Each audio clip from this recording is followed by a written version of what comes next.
Greetings, Marc Garcia, your 2021 candidate for Mayor of Lyman, South Carolina.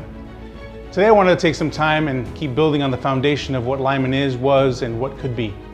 To reiterate, I'm an avid believer that history is a wonderful tutor. It can reveal lessons to repeat or maintain, and lessons which we should learn from and not repeat. I believe in failing forward, where you only fail if you never learn the lesson from the experience. Our history can forge us a new future based on this thought pattern. Last video, we actually shared and set the foundation of Lyman, pre-mill. So now let's talk about the mill, the history of it, and the lessons learned from it. The mill was built in 1924 and subsequently the town. The builders Pacific Mills of Boston decided to build the mill on 750 acres they purchased from A.B. Gross.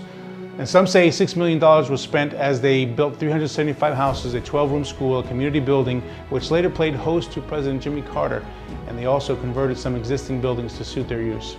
Their goal was a centrally located mill that could shorten the shipping time from Boston to everywhere else. In 1924, upon opening, production reached 1 million yards a week.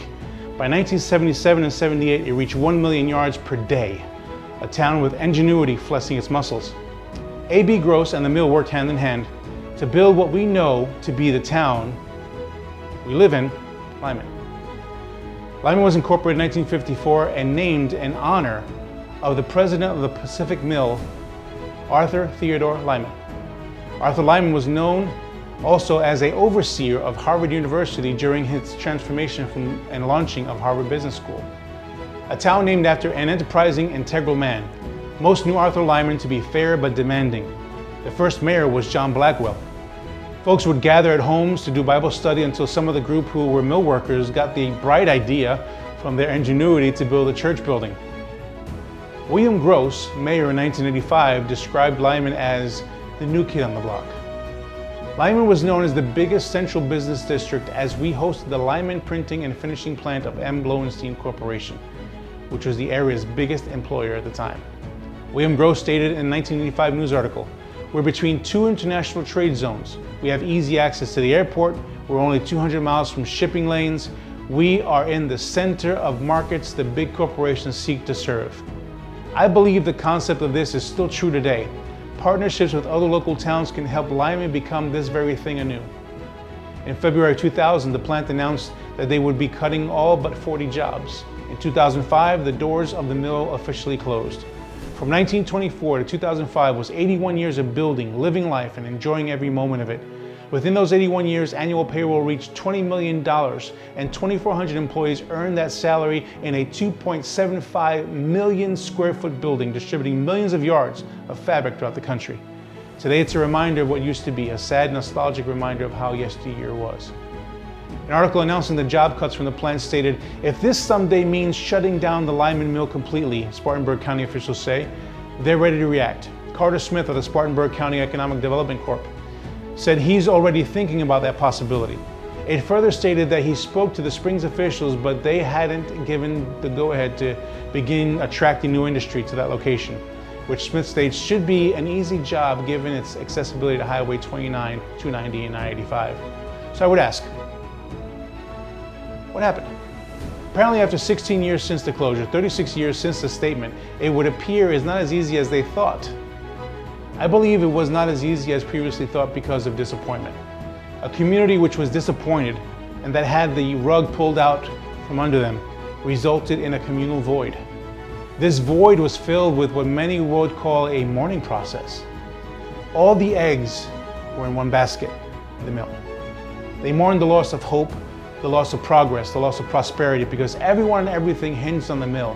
As mentioned in another video, Bob Fogel, mayor of Lyman, back in 2000, made the following statement: "Lyman is the mill is Lyman."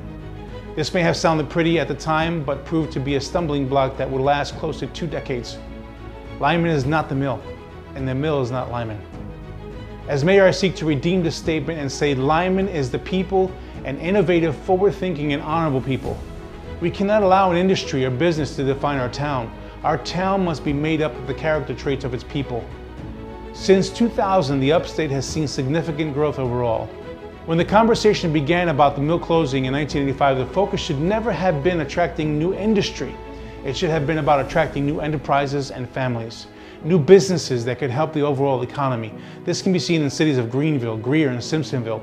New families that help maintain the small town feel, yet are neighbors to forge a community where we can live together in peace. I'm an avid believer that there should always be multiple fountains of revenue and infrastructure. For example, if electricity went out in your home, we either have a generator, flashlights, or candles. When the mill closed, there seems to have been a lot of plans, but little implementation. We cannot sacrifice implementation at the altar of our dreams. I'm going to say that again. We cannot sacrifice implementation at the altar of our dreams. We cannot solely dream. There has to be a corresponding measurable action toward the goal. Planning is needed, and I enjoy it, but not as much as implementing the plan. As Mayor of Lyman, it is my desire to not redefine the history, but to create a demarcation point and build anew from the foundation established from yesteryear. Forge forward with honor for the past, yet exuberant hope for the future.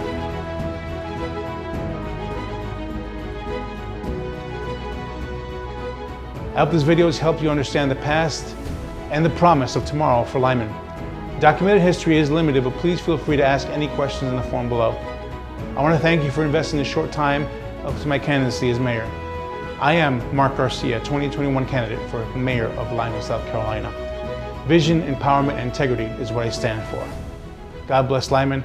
God bless the United States of America. Until next time.